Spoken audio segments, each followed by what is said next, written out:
Hello， 大家好，欢迎回到外媒看中国，我是安博然。Nancy Pelosi, in my opinion, one of the most dreadful human beings in US politics today, has been filmed telling Gaza ceasefire protesters outside her San Francisco home to go back to China. That comes just days after she claimed Russia's President Vladimir Putin was behind calls for Israel to stop its atrocities against the Palestinians as a way to scare off dissenting calls for peace and keep the war machine running. Today, we'll take a closer look and also chat with special guest, US geopolitical consultant Thomas Paulken II. This is Reports on China. I'm Andy Boreham in Shanghai. Let's get reporting.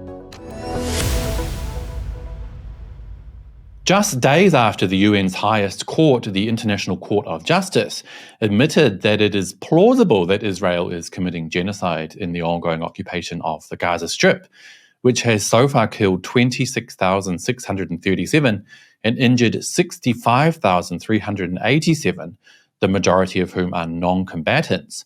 83-year-old stock market genius Nancy Pelosi has come out suggesting that any American against such atrocities calling for a ceasefire must be paid for by Russia and or China. First, let's take a look at a video taken by protesters outside her San Francisco home, where an angry Nancy Pelosi tells them to go back to China.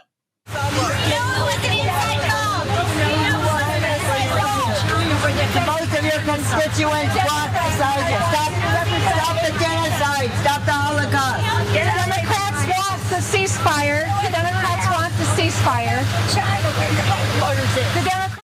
That video, taken on October 29, shows a flustered and angry Nancy Pelosi, who seems to be, above all else, just mad that protesters have the cheek to assemble outside her San Francisco mansion. Now, just to be clear, the protesters she told to go back to China were Americans. So Nancy is suggesting here that they have received funding for their protests from Beijing, one of the US's declared adversaries. But now let's take a look at her second claim that US protesters calling for a ceasefire in Gaza are actually paid by Russian President Vladimir Putin. For them to call for a ceasefire is Mr. Putin's message. Mr. Putin's message. Make no mistake, this is directly connected to what he would like to see. Same thing with Ukraine. It's about Putin's message. I think some of these protesters are spontaneous and organic and sincere. Some, I think, are connected to Russia. And I say that having looked at this for a long time now, as you know. You think some of these protests are Russian plants? I say they're plants. I think some financing should be investigated. And I want to ask the FBI to investigate that. Basically, what you're seeing here is a trick that the US establishment loves to use these days.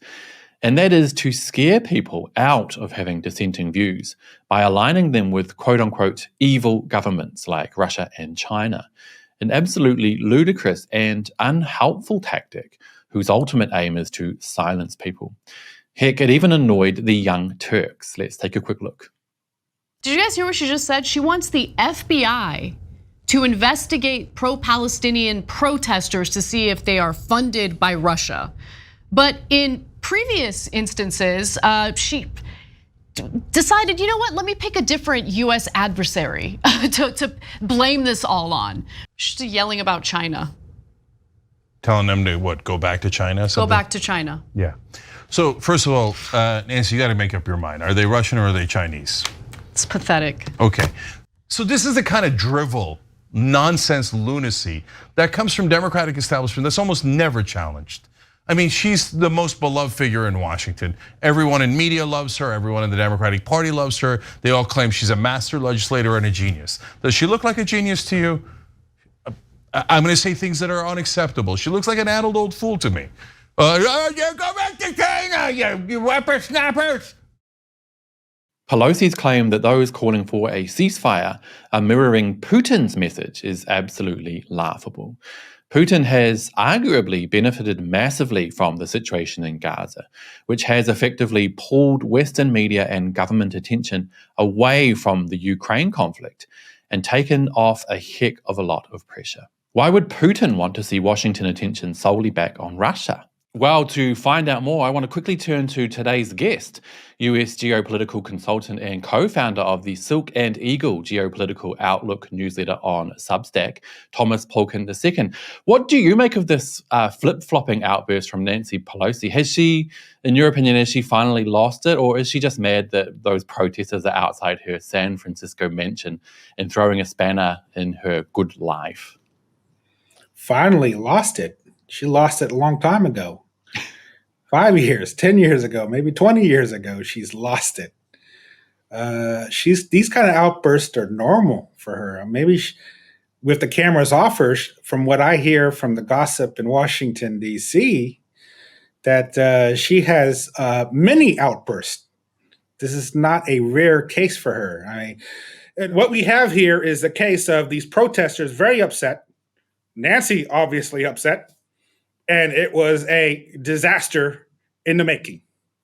For her to claim, though, that anyone calling for a ceasefire in Gaza is either with Putin or with the Communist Party of China, I feel like it seems to fly in the face of ordinary Americans, like you just mentioned, who are quite sick of seeing innocent men, women, and children slaughtered indiscriminately. So what is the sentiment of ordinary Americans on this issue? Well, it's interesting that Israel really got caught off guard. They didn't realize that the anger at Israel is much higher than they had anticipated. They have a very strong lobbyist. Okay, some people say, "Oh, you're being anti-Semitic by talking about their lobbyists." No, I'm not. I also defend the lobbyists in the sense that they have a right to exist as lobbyists, and their job is to influence Capitol Hill. Okay, so I am not saying that these lobbyists should not have a job or doing what they're doing. They're actually quite good at it. However, what happens is you create this bubble in Washington, D.C.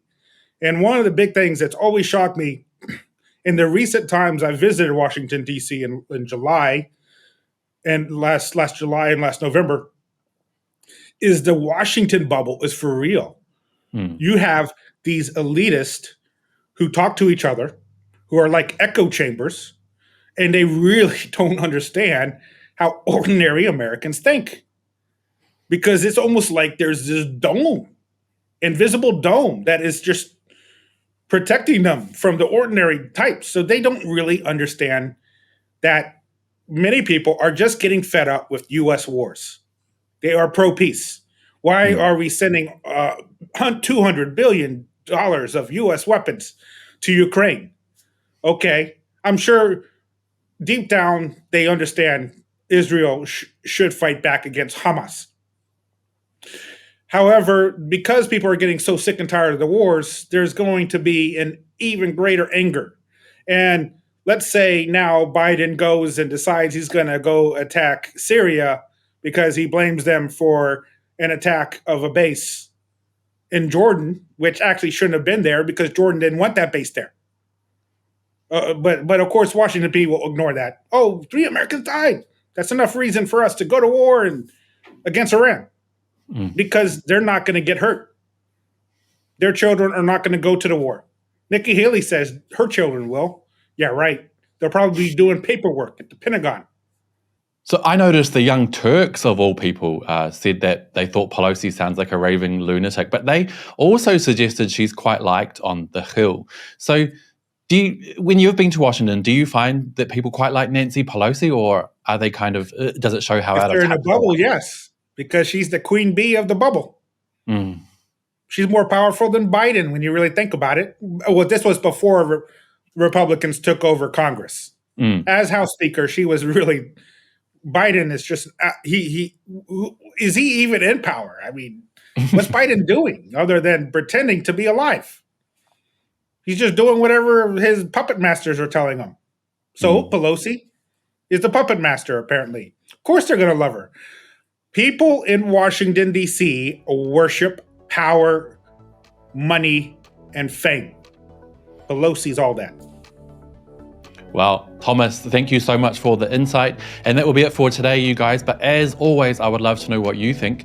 Has Pelosi lost it, or is she just mad that protesters are annoying her idyllic life? Do let me know down below. And if you haven't already, please hit like and subscribe. It really does help the channel. And I'll talk to you guys next time. Bye-bye.